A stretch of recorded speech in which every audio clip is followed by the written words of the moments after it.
임대차 계약 이후에 준수해야 되는 몇 가지 이제 또 공적 의무가 있습니다.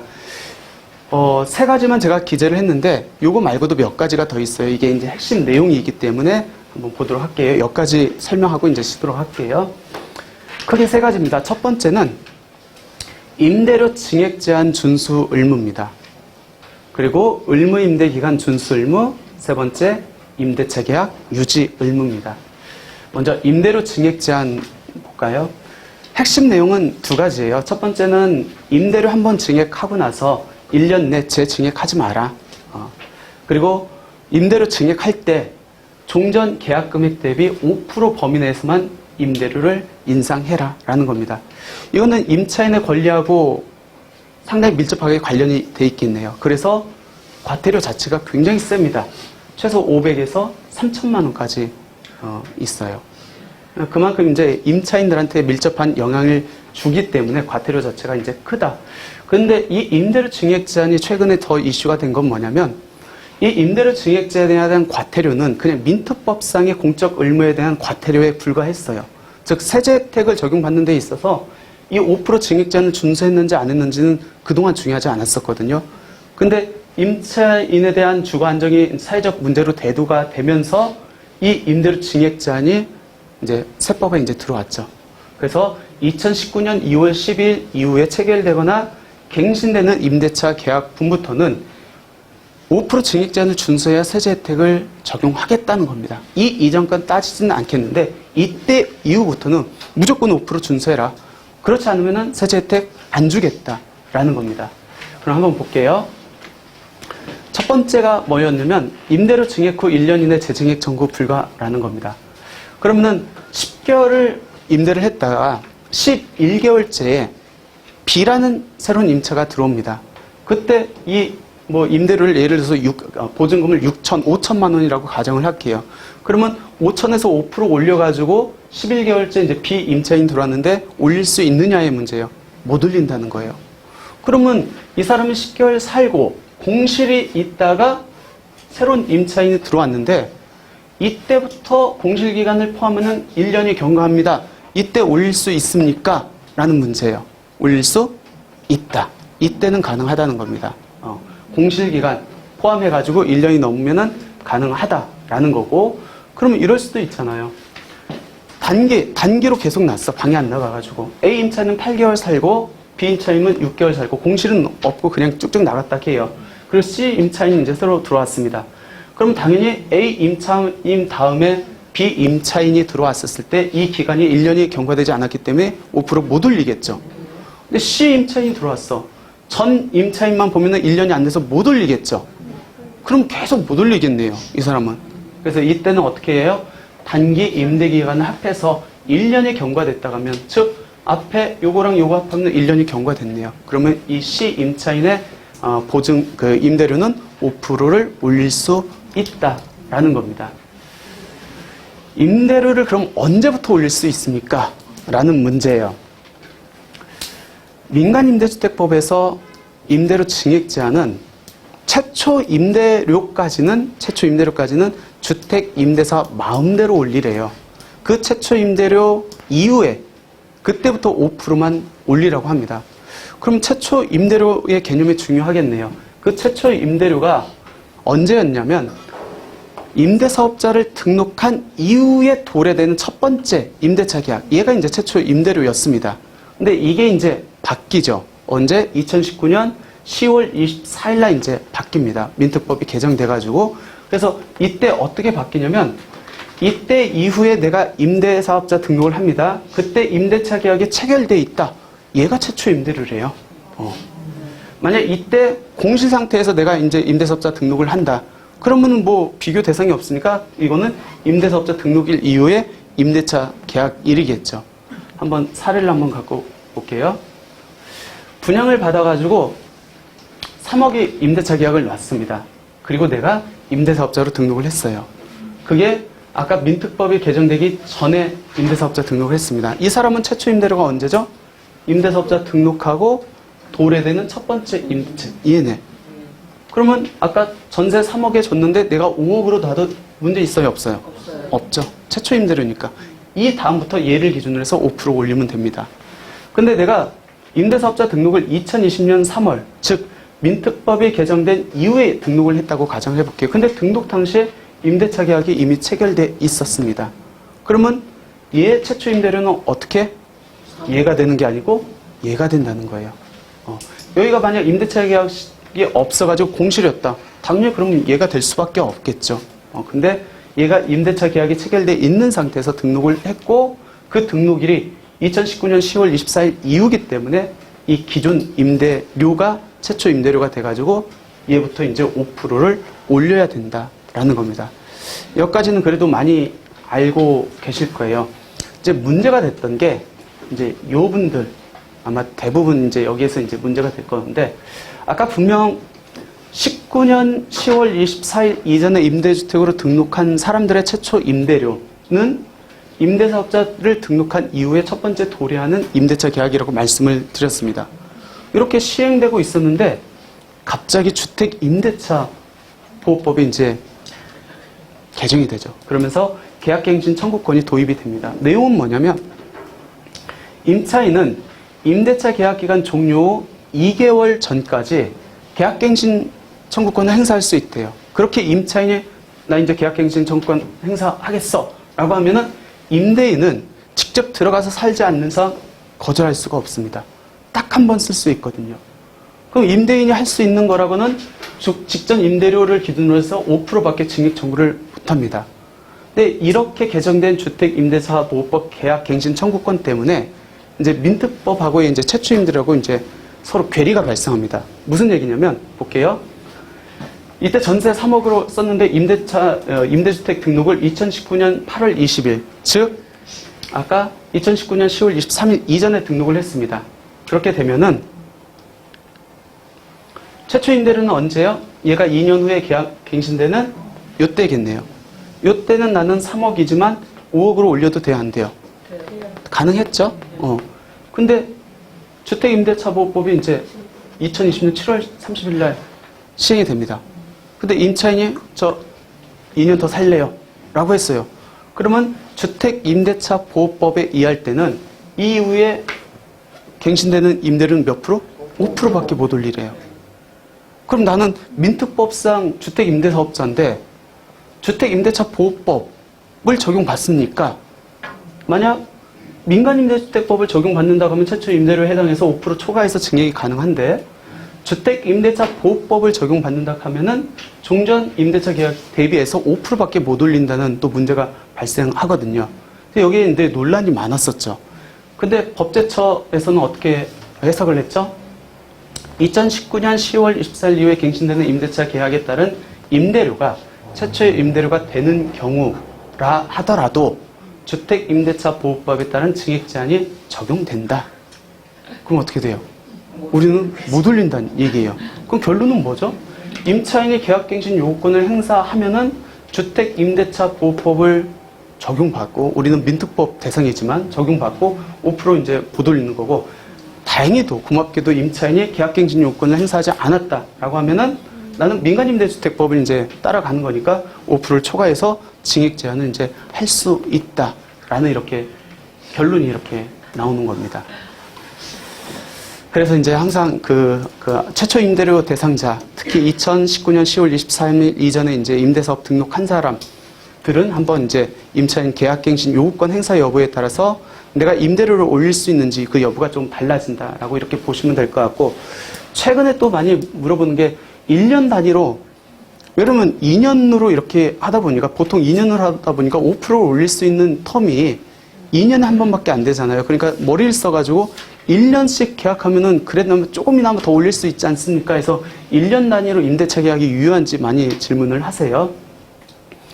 민간임대주택법에서는 임대차 계약 기간에 대해서 별도 언급은 없어요. 뭐라고만 돼 있냐면 임대료 증액 청구는 임대료 증액이 있은 후 1년 이내 하지도 못한다. 이렇게만 그냥 규정하고 있습니다. 이거는 임대료 증액과 관련된 내용이잖아요. 근데 주택임대차보호법에서는 어떻게 돼 있냐면 임대차 기간을 정하지 아니하거나 2년 미만으로 정한 경우에는 임대차 기간을 2년으로 본다라고 되어 있는데 단서 조항에 임차인은 2년 미만으로 정한 기한이 유효함을 주종할 수 있다라는 겁니다. 결론적으로 뭐예요? 임차인이 1년 단위 임대차 계약을 요구한 경우에는 인정되지만 임대인이 1년 단위로 우리 계약합시다. 그거는 인정된다는 거예요? 안 된다는 거예요? 안 된다는 거예요. 그러면 임차인이 요구한 경우에는 인정이 되기 때문에 증액 계약 가능할 수 있지만 임대사업자가 요구한 거는 임대사업자가 요구하는지 임차인이 요구하는지 어떻게 압니까? 평소에는 모르죠. 근데 괜히 임차인이 혹여나 발목을 잡을 수 있기 때문에 원칙은 이렇게 안 된다라고 이렇게 보시면 될 것 같아요. 근데 또 최근에 이제 이슈가 됐던 게 이거죠. 이 사람이 2년의 임대 기간을 마쳤습니다. 근데 나가려고 했더니 집이 안 구해가지고 6개월만 더 살겠대. 그래서 보통 임대차 계약 안 쓰잖아요. 그래서 묵시적 갱신이 됐어요. 6개월 후에 임차인이 이제 퇴거하고 새로운 임차인이 들어왔습니다. 그럼 이때 이제 임대차 계약을 쓰겠죠?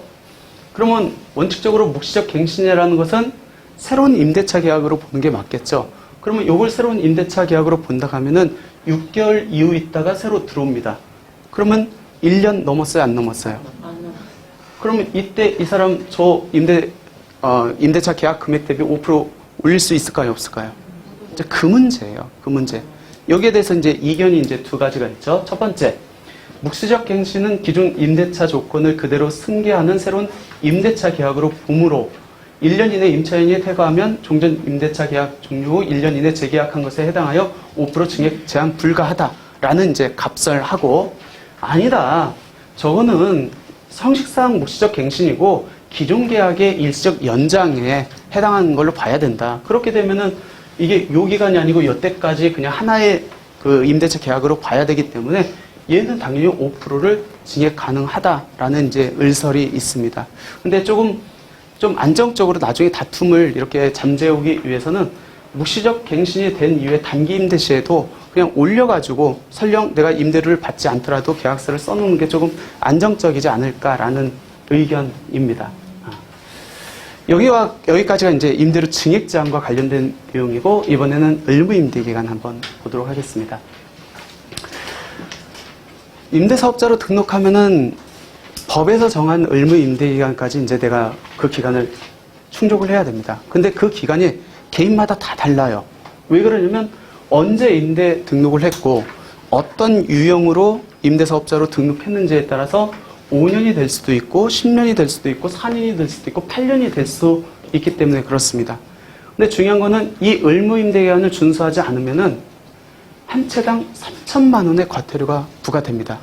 이 유일한 예외가 아까 포괄 양도 양수하고 양도 허가를 말씀드렸고, 그 다음에 잦은 말소에 해당된다는 걸 말씀드렸습니다. 그러니까 의무임대기간은 현재 시점이 아닌 임대 등록 시점의 의무임대 기간입니다. 그러니까 내가 언제 등록했는지를 정확히 아셔야겠죠. 그건 어디서 확인할 수 있죠? 임대사업자 등록증. 이게 보시면 될 것 같아요. 예를 들어서 2012년에 10월 1일 날 매입 임대주택으로 등록했습니다. 이때는 요 기간이겠네요. 그럼 나의 의무임대 기간은 5년. 이렇게 파악하면 되는 거고, 2016년도에 준공공에 등록했습니다. 요때네요. 그러면 여기네요. 그럼 나는 10년 준공공이 아니고 8년의 의무임대 기간을 충족하면 된다. 그러니까 본인의 임대사업자 등록증을 보시고 내가 몇 년짜리인지, 특히 아파트나 단기로 등록한 거는 나는 언제 자동 말소가 되는지를 명확히 아셔야 돼요. 그래야 양도 플랜을 이제 짤 수 있는 겁니다. 그래서 의무임대 기간 개시점하고 이제 언제 만료되는지는 항상 확인하셔야 될 것 같고, 그러면 4년, 8년, 10년 요게 이제 픽스가 됐는데 언제부터 시작해가지고 그날을 끊느냐, 스타트점이 언제입니까? 이제 그게 중요하겠네요. 민간임대주택법은 세무서에 사업자 등록하고 전혀 상관이 없다겠습니다. 그러니까 둘 중에 하나예요. 지자체의 임대사업자 등록이라고 실제 임대 개시 중에 늦은 날. 이거는 이제 민특법상 의무임대 기간. 근데 특이하게도 세제혜택을 적용받기 위한 의무임대 기간은 별도 규정되어 있습니다. 국세 세제혜택, 특히 양도소득세, 종합부동산세, 종합소득세 같은 경우는 세무서의 사업자 등록도 이제 개헌되잖아요. 그러니까 셋 중에 늦은 날, 이렇게 이제 보시면 될 것 같아요.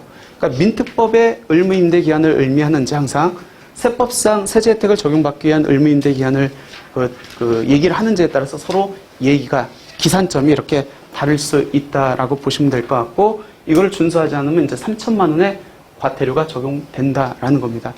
근데 가끔씩 보시면은 내가 예전에 매입 임대주택으로 등록을 했어요. 아니면 단기로 등록을 했습니다.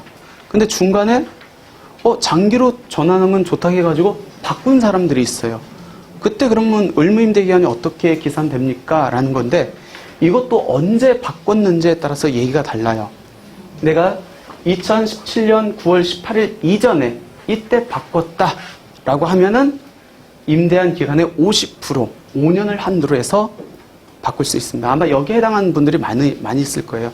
그래서 그때 이렇게 바꾸고 나서 내가 최대 5년까지 이제 받으니까 그 바꾼 날로부터 3년만 더 가면은 나는 장기 임대주택 8년 채울 수 있다라는 분들이, 해당되는 분들이 아마 많지 않을까 생각됩니다.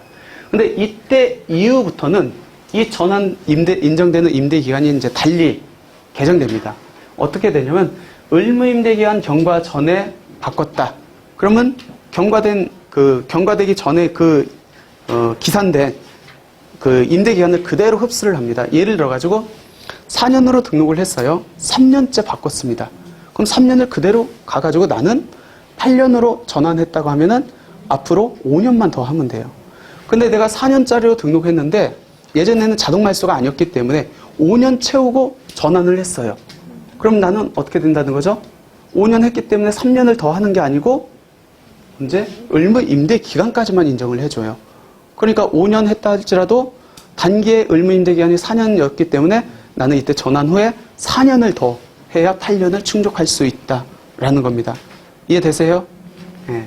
그래서 언제 등록했느냐에 따라 이렇게 다르다라는 거고, 아까 민간임대주택법의 의무임대 기산일 둘 중에 늦은 날부터 이렇게 한다는 거하고, 요걸로 한번 볼까요? 지방자치단체 임대사업자 등록을 2005년도 7월 달에 했다고 합시다. 이때 단기로 등록을 했어요. 4년짜리.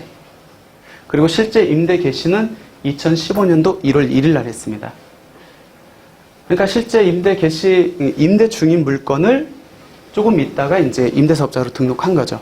그럼 둘 중에 늦은 날이기 때문에 의무임대기간은 언제부터 기산된다고요? 요날, 늦은 날. 맞죠? 이날로부터 이제 4년을 가야 돼요. 맞죠? 근데 얘가 장기로 변환을 했어. 언제? 첫 번째 케이스는 2009년도 1월 1일입니다. 그러면은 2015년도 7월 1일에서 4년을 가야 되는데 4년 되기 전에 바꿨네요. 맞죠? 그러면은 기산일은 어떻게 되죠? 요날. 그래야 쭉 이어지잖아요. 근데 2020년도 1월 1일 날 이제 장기로 변경했다라고 하면은 2015년 7월 1일부터 이제 4년이 2019년 7월 1일 날 다 채워졌겠네요. 4년 반 하고 이제 장기 임대주택으로 바꿨습니다. 그랬을 때는 4년 반을 인정받는 게 아니고 이때 의무 임대 기간 몇 년? 4년. 그러면 요 바꾼 날부터 4년을 역산해 가면은 요 날짜가 나오겠네요. 이런 식으로 이제 본인의 의무 임대 기간, 특히 전환된 분들은 그렇게 이제 기산을 하면 된다라고 보시면 될 것 같아요. 여기까지가 이제 의무 임대 기간과 관련된 내용. 이번에는 임대차 계약 유지 의무 한번 보도록 하겠습니다. 이거는 임차인한테 굉장히 좋은 혜택이죠. 그러니까 임대사업자는 법소정 임대차 계약 해제, 해지, 재계약 거절 사유에 해당하지 않는 이상 함부로 임대차 계약을 해제, 해지, 재계약을 할 수 없다. 즉, 임차인은 임대사업자 등록이 말소되는 날까지 그 주택에 쭉 살 수 있다는 얘기입니다. 거꾸로 말하면. 너무 얄밉지만 내가 함부로 내보낼 수 없다는 거예요. 내보내려면 임차인이 이 사유에 해당해야 돼. 근데 거의 해당하기는 힘들 거예요. 거짓이나 그 밖에 부정한 방법으로 임대받은 경우 유일하게 쓸 수 있는 게 요거지 않을까 생각돼요. 월 임대를 3개월 이상 연속해서 연체한 경우. 근데 2개월 주고 2개월 연체하고 또 주고 이렇게 하면 내보낼 수도 없어요. 요거는 본래 용도가 아닌 용도로 사용한 경우, 고의 파손 또 멸실한 경우. 그러니까 요거는 뭐 임차인들이 거의 뭐 해당되는 일은 거의 없지 않을까. 그러니까 그렇기 때문에 한번 임차인들은 임대사업자 등록을 말소할 때까지 5%씩만 연장해가지고 계속 살 수 있다는 거. 그렇기 때문에 주택임대사업자들이 사회에 공헌한 바가 커요. 최근에 주택 전세값이 엄청 올랐죠. 월세도 오르고. 다른 것들은 2, 3억 이상씩도 많이 뛰었거든요. 근데 주택임대사업자로 예전에 등록한 분들 5% 준수하고 있잖아요. 지금 시세 따져보면 굉장히 큽니다. 그 괴리감이. 그러니까 공적 의무를 준수함으로 인해 가지고 사회에 기여하는 바가 크기 때문에 세제 혜택을 그대로 줬어야죠. 근데 이걸 바꾸니까 이제 문제가 이제 생기는 거죠. 좀 그런 면에서 조금 안타까워요. 아무튼 요거를 함부로 해지 및 재계약을 거절한 경우에 이것도 500만 원에서 1000만 원까지 과태료가 있다. 그래서 주택임대사업자 과태료가 이렇게 있어요. 이렇게. 근데 다른 것들은 지금 과태료가 문제되고 있는 것들은 거의 없고, 등기자료에서 확인되는 거, 즉, 요 경우, 임대사업자가 아닌 자에게 임대주택을 양도한 경우, 의무임대기간이 경과되기 전에, 이거는 이제 등기자료에서 확인하기 때문에 사후관리를 하고 있는 모양이에요. 그렇다 보니까 여기에 대해서는 지금 과태료가 부과되고 있다라는 겁니다. 이렇게 이제 과태료가 부과됐었을 때, 어떻게 과태료가 부과됩니까? 라는 거예요. 위반 행위의 횟수, 즉 우리가 쭉 지금 공적 의무를 보면은 1차 때 얼마, 2차 때 얼마, 3차 때 얼마 이렇게 갑니다. 그럼 횟수가 뭐 1차가 언젠지, 그 스타트점이 언젠지가 이제 중요하겠네요.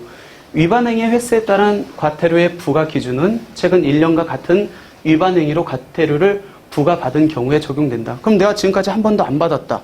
그럼 지금 과태료를 부과한다면 나는 1차예요, 1차. 내가 위반을 많이 했다 할지라도 받은 경우가 없잖아요. 위반 횟수는 같은 위반 행위에 대해서 과태료 부과 처분을 한 날과 처분 후 다시 같은 위반 행위를 적발한 날을 기준으로 한다.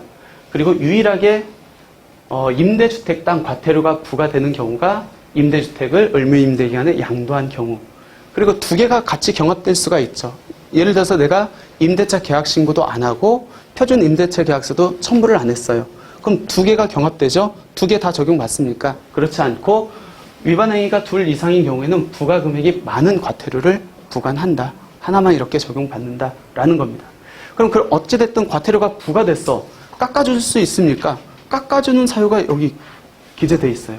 이 중에서 이제 저희가 사용할 수 있는 것은 뭐냐면 위반 행위가 사소한 부주의나 오류로 인한 것으로 인정되는 경우, 위반 행위가 위반 행위를 바로 정정하거나 시정하여 해소한 경우, 또 위반 행위가 사업 여건 악화 및 현저한 손실이 발생하는 등의 사정이 있는 경우, 그 다음에 위반 행위의 횟수, 정도, 위반 행위의 동기 등을 고려해서 경감할 필요가 있다고 인정되는 경우, 이때는 50% 범위 내에서 깎아줄 수 있대요. 근데 누가 깎아줘요? 누가 결정해요, 이거를? 지자체에서. 지자체. 그러니까 말을 잘해야 돼요, 가서. 그럼 50%까지, 실제 50%까지 이렇게 깎아주는 경우가 있습니다. 그럼 3천만 원이에요? 3천만 원, 예를 들어서 의무임대기간 충족 안 넣고 팔았어요. 3천만 원의 과태료죠, 한 채당. 3천만 원인데 정말 담당자가 친절하게도 50% 깎아줬어. 그럼 1,500만 원만 내면 되잖아요. 근데 거기에서도 한 번 더 경감받을 수 있는 게 있는데 그게 뭐냐면 요거예요. 과태료가 이제 부가권자가 그러면 50% 깎아서 이제 1,500만 원짜리 고지할 겁니다. 그 위반 행위에 대해서 과태료 이제 딱지가 이렇게 통지서가 옵니다. 근데 10일 이상의 의견 제출을 할 수 있는 기회가 부여가 돼요. 우리 교통 그 딱지 이렇게 오면 똑같아요. 그래서 만약 이 기간 안에 아무런 의견 제출 없이 자진 납부했잖아요. 그럼 몇 프로가 감면되면 20%가 감면됩니다. 교통딱지 많이 내보셨을 거 아니에요. 똑같은 기능이에요. 그러면은 과태료 경감받을 사유가 궁극적으로 두 개네. 첫 번째는 부가권자의 사실 판단에 따른 경감으로 50% 내에서 받을 수 있고, 두 번째는 자진 납부자에 대한 경감. 요거는 내가 아무 의견 없이 내기만 하면 적용받는 거예요. 이건 뭐 사실 판단 문제가 아닙니다. 그럼 최대 하면은 60%까지 이렇게 적용받을 수 있다는 거죠. 아까 3천만 원의 과태료가 1,500만 원이고 그 1,500을 의견 제출 없이 그냥 자진 납부했다 그러면 1,500만 원에 20%가 깎이니까 또 300만 원이 깎이는 거죠. 그럼 최대 3천만 원에 대해서 내가 내는 금액은 1,200이니까 60%를 경감받을 수 있다는 얘기죠. 대신에 중요한 거는 이 부가권자의 사실 판단에 따른 경감은 요거는 사실 판단자가 인정해줘야 적용받는 거고 거기에서 이제 어떻게 해주느냐에 따라 하나도 경감을 못 해주겠다. 그러면 어쩔 수 없는 거고 얘는 어떤 특별한 요식행위 같은 게 없습니다. 그냥 납부만 하면 무조건 이제 경감받을 수 있다. 그럼 3천만 원짜리인데 그냥 뭐 하나도 안 깎아준대요. 3천만 원 고지서가 나왔습니다. 그러면은 요건 적용받을 수 있겠죠. 3천만 원에 20%. 예, 그건 적용받을 수 있겠죠. 근데 이제 과태료가 이렇게 뭐 옛날 거, 과거 거까지 이렇게 부과할 수 있는 건 아닙니다. 제척기간이라는 것이 있어가지고 여기서 과태료를 지금 부과합니다. 2022년 뭐 예를 들어서 3월 달에 이렇게 부과한다. 그러면은 소급해서 5년 것까지밖에 과태료 부과가 안 됩니다. 그럼 예전에 잘못한 것들은 어떻게 되죠? 부과할 수가 없어요. 그러니까 너무 예전 것들은 걱정하실 필요는 없지 않을까 생각됩니다. 처음에 이제 민특법에 대한 이제 각종 과태료도 강화되고 하고 사후 관리를 통해 가지고 이제 과태료 부과하겠다라고 하는데 쉽지만은 않을 거예요, 이게. 그러면 여론도 많이 끌 거고 민원도 많이 발생할 거고 그리고 이게 부가권자마다 이제 재량이 틀려 가지고 지자체가 이제 부가권자잖아요. 그러면 일정한 기준이 있어야 되는데 다 이렇게 공평하게 이렇게 할 수가 없어요. 또 일도 지자체 공무원들이 많아지고 그래서 아마 한다고는 했는데 쉽지는 않을 것 같아요. 제 판단에는 쉽지는 않을 것 같고 근데 명확한 거 아까 의무임대 기간 내에 양도한 거 그런 것들은 충분히 이제 부과할 수 있다라는 겁니다. 파트 3에서는 저희가 본 게 이제 공적 의무 중에서 임대사업자 등록 이후에 준수해야 되는 공적 의무. 첫 번째가 뭐였죠? 첫 번째가 임대료 증액 제한. 5%밖에 못 올린다. 1년 내에서는 못 올린다. 두 번째가 의무임대기간 준수. 이때 이제 민특법상의 의무임대기간은 세무서의 사업자 등록 날짜에 관계없이 지자체에 등록한 날하고 실제 임대 개시일 중에서 늦은 날로 이렇게 판단을 하고 특히 단기에서 아니면 옛날에 매입 임대주택을 장기로 이렇게 전환하거나 준공공으로 전환했었을 때 언제 전환했는지에 따라서 내가 인정받을 수 있는 그 임대 기간이 이렇게 달라진다라고 이렇게 보시면 될 것 같고 과태료도 두 가지 경감 사유가 있다라는 거고 그 중에 하나는 이제 부가권자의 재량에 의해서 하기 때문에 최소한 어쩔 수 없이 몰랐다 뭐 그렇게 해야겠죠. 그리고 5년이 경과된 과태료는 부과되기 힘들다라는 것까지 기억해 두시고 잠깐 10분 쉬었다가 이제 세제 혜택 들어가도록 하겠습니다.